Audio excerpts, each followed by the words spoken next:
All right, today we're diving into some of the most overlooked yet absolutely critical parts of your motorcycle.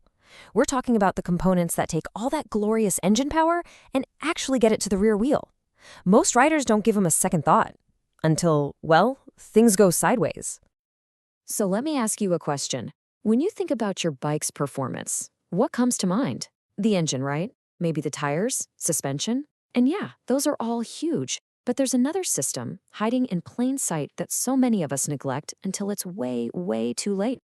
You got it, your chain and sprockets. This trio is the final link, literally, between the engine's power and the asphalt. And when this system starts to wear out, it's not just about losing a little performance, it's about introducing some pretty serious safety risks. So let's really get into what happens when these unsung heroes get ignored. Because we're not just talking about some annoying noises or a bit of slack. We are talking about things that directly affect your control and your safety on the road. A worn-out drivetrain means you get this jerky, unpredictable power delivery, especially when you're trying to be smooth with a throttle. In a really bad situation, that chain could actually jump off the sprocket, or worse, snap completely. Can you imagine that happening when you're doing 70 on the highway? Yeah, no thanks. It's simple. Keeping this system healthy is non-negotiable. But here's the good news. Your bike is going to give you a ton of warning signs before anything catastrophic happens. You just need to know what you're looking for and listening for. So let's turn you into your own personal drivetrain detective. That's the million-dollar question, right? And you know what? The answers are surprisingly easy to spot. You don't need a bunch of fancy tools to give your bike a quick health check. Okay, here's what to look for. First, check the chain slack. Pull it up and down. If it feels way looser than what your owner's manual says, that's a red flag. Next, get your eyes on the teeth of the rear sprocket. They should be nice and symmetrical. If they're hooked and pointy, kind of like little shark fins, they're toast. Also, look for any signs of rust or links that are stiff and don't want to bend. And finally, look closely at those little rubber O-rings between the chain plates.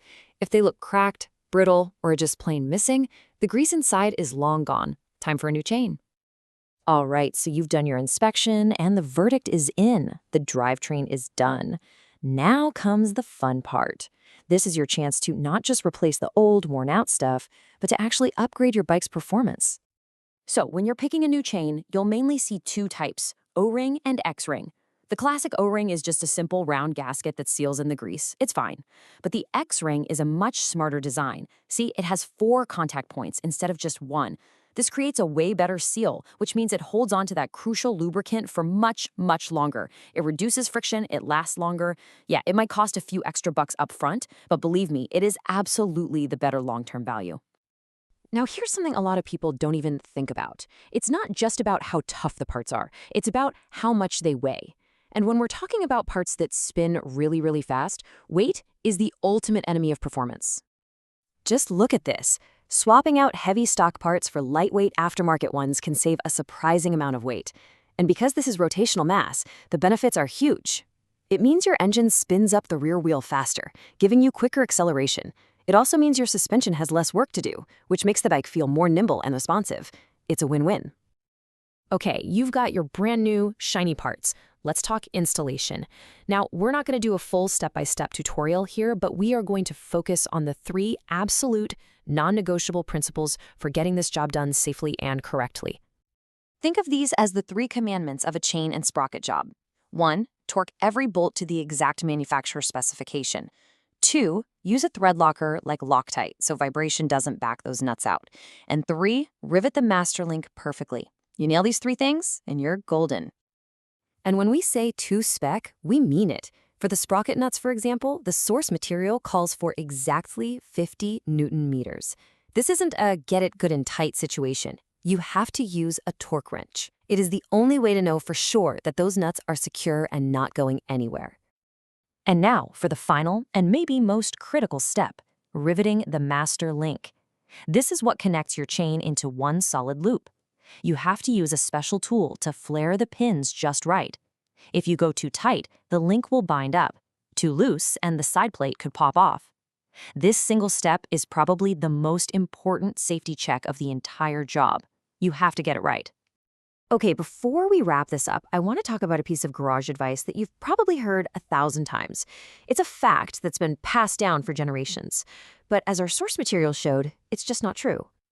You've heard it, right? Never, ever use brake cleaner on your train. It'll destroy the O-rings. The idea is that the harsh solvents will just eat through that delicate rubber, all the grease will fly out, and your chain will be toast.